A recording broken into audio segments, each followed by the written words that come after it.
नमस्कार। आप सभी के अपने चैनल जय गुरुदेव उत्तराखंड पर एक बार फिर से बहुत बहुत स्वागत है। कामना करते हैं कि आप और आपके परिजन सभी स्वस्थ होंगे। इसी कामना के साथ आइए बढ़ते हैं आज के इस दिव्य क्रमांक की ओर। सावन का महीना जब धरती हरियाली से ढक जाती है और आकाश शिवमय हो उठता है, इस पवित्र काल में किए गए कुछ छोटे छोटे लेकिन दिव्य उपाय आपके भाग्य की दिशा ही बदल सकते हैं। नीम करौरी बाबा के आशीर्वाद से आज हम आपको बताएंगे ऐसे 4 उपाय जो न केवल आपको आर्थिक समृद्धि देंगे बल्कि आपके जीवन को आध्यात्मिक ऊंचाइयों तक पहुंचा सकते हैं। तो जुड़े रहिएगा अंत तक, क्योंकि ये ज्ञान एक चमत्कार है जो केवल आपके द्वार ही नहीं आपके भाग्य के बंद दरवाजे भी खोल देगा। तो आइए बढ़ते हैं आज के इस दिव्य क्रमांक की ओर। सबसे पहले भाग में हम जानेंगे सावन का रहस्य और शक्ति। सावन, जिसे श्रावण मास भी कहा जाता है, हिंदू पंचांग का अत्यंत शुभ और धार्मिक महीना है। ये माह भगवान शिव को समर्पित है। इसी काल में आत्मा और परमात्मा का संबंध गहराता है, क्योंकि ब्रह्मांडीय ऊर्जा सबसे ज्यादा सक्रिय होती है। नीम करौरी बाबा कहते थे, सावन में जो प्रार्थना तुम करोगे वो आकाश तक पहुंचेगी, जो संकल्प तुम लोगे वो ब्रह्मांड में स्थापित हो जाएगा। बाबा जी के अनुसार ये महीना सिर्फ जल चढ़ाने का नहीं बल्कि अपने भीतर जल के समान शुद्ध भाव को जगाने का भी है। और यही भाव अगर सही उपायों से जुड़ जाए तो धन, वैभव और यश आपके चरणों में होंगे। आइए अब जानते हैं नीम करौरी बाबा का रहस्यपूर्ण कथन।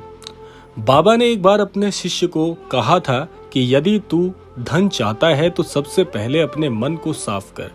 धन पहले भीतर आता है फिर बाहर। उनका मतलब था कि बाहरी उपाय तभी फल देते हैं जब भीतर श्रद्धा, संकल्प और सेवा की भावना हो। इसीलिए सावन में किए गए उपाय बिना लोभ के पूर्ण श्रद्धा से करने चाहिए।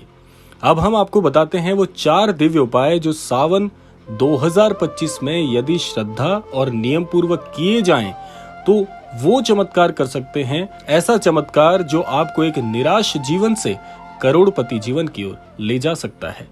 तो आइए अब बात कर लेते हैं पहले उपाय के विषय में।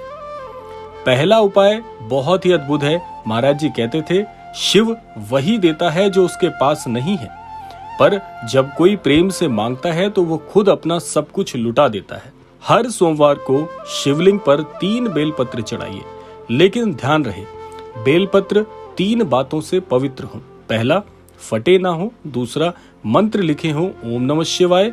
और तीसरा, चढ़ाते समय बोले, हे भोलेनाथ मेरी गरीबी का अंत करो, मेरे घर में बरसे बरकत की वर्षा, ऐसा मुझे वर दो। बाबा कहते थे, बोलो बोलो भी शिव सुनते हैं। कहां तक चुप रहोगे अपने दुखों से? सावन में खुलकर मांगो। ये वही माह है जो आपके लिए शिवमय होना चाहिए। दूसरे उपाय के बारे में बात कर लेते हैं। बाबा के कई भक्तों ने बताया कि सावन में तुलसी के 21 पत्ते लेकर हर सुबह उन्हें धूप में सुखाकर उस पर बाबा का नाम या राम लिखें और रोज एक पत्ता जल में प्रवाहित करें। ये उपाय न केवल आर्थिक बाधाएं दूर करता है बल्कि मन की अशांति भी हराता है। बाबा कहते थे, तुलसी और राम जब साथ आ जाएं तो संसार की कोई भी शक्ति तुम्हारा धन नहीं छीन सकती, और साथ साथ में तुम्हारे धन के कोशों में वृद्धि भी इस उपाय से आती है। इस उपाय को 21 दिन तक करें। शुद्धता, मौन और ध्यान के साथ। शब्दों में शक्ति होनी चाहिए, श्रद्धा होनी चाहिए। अब बात कर लेते हैं तीसरे उपाय के विषय में। तीसरा उपाय बहुत ही सरल है, राम नाम का जाप। यही नीम करौरी बाबा का जीवन था। वो कहते थे, राम नाम वो चाबी है जो बंद भाग्य को भी खोल देती है। प्रत्येक दिन सूर्योदय के समय 108 बार राम राम का जाप करें और अपने पर्स में या अपने बटुए में एक पीली कौड़ी, जिसे गंगा जल से पवित्र करके धोकर रखा गया हो, ऐसा करने से आपके जीवन में भाग्योदय की स्थिति की उत्पन्नता होती है। बाबा कहते थे, जब तू राम कहता है तो तेरे चारों ओर अदृश्य सेनाएं खड़ी हो जाती हैं। ये उपाय आपके व्यापार, नौकरी, धन प्रवाह और भाग्य को सक्रिय बनाने में सहायक है। अब जानते हैं चौथा उपाय। नीम करौरी बाबा का सबसे शक्तिशाली उपाय आपके साथ अब साझा करने जा रहे हैं, वो है अन्नदान और मौन व्रत। सावन में हर गुरुवार या सोमवार कम से कम एक जरूरतमंद व्यक्ति को भोजन कराएं। चुपचाप बिना दिखावे के, और उसी दिन सुबह से शाम तक मौन व्रत रखें। मन में केवल एक नाम, प्रभु श्री राम जी का नाम। बाबा कहते थे, जब तुम बोलना छोड़ते हो तो ब्रह्मांड बोलने लगता है। ये संयम, ये सेवा, ये समर्पण वही दरवाजे खोलता है जहां धनवान बनने के बीज बोए जाते हैं। इसीलिए आप सभी से ये कहना चाहूंगा, एक बार पुनः ये 4 उपाय बड़े ध्यान से सुन लेना। फिर से यहाँ पर इनको दोहराया जा रहा है। पहला है बेलपत्र का उपाय और मंत्र। दूसरा, तुलसी पत्र में राम नाम लिखना। तीसरा है राम जाप और पीली कौड़ी का अपने बटुए में परसादी में रखना, जो कि गंगा जल से शुद्ध किया गया हो। और चौथा है अन्नदान और मौन व्रत। सावन 2025 में इन उपायों को करके आप अपने जीवन के दुर्भाग्य को हमेशा के लिए दूर कर सकते हैं स्वयं से।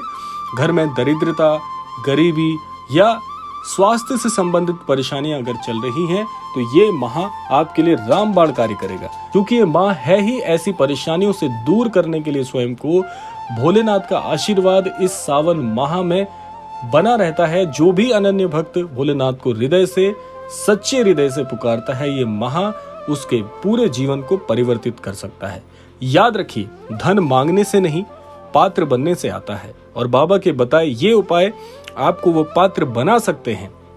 अब निर्णय आपके हाथ में है कि आप सावन के इस चमत्कारिक अवसर को सिर्फ देखकर गुजर जाने देंगे या उसे पकड़कर अपनी किस्मत बदलेंगे। क्योंकि हर बार जब भी आपको जीवन में कष्ट आता है तो आप कितना रोए हैं, कितना दुखी हुए हैं, जीवन में कितने मोड़ों पर आपको सफलता की बजाय असफलता का मुख देखना पड़ा है। तो क्या आप नहीं चाहते कि आपका भाग्य भी बदले?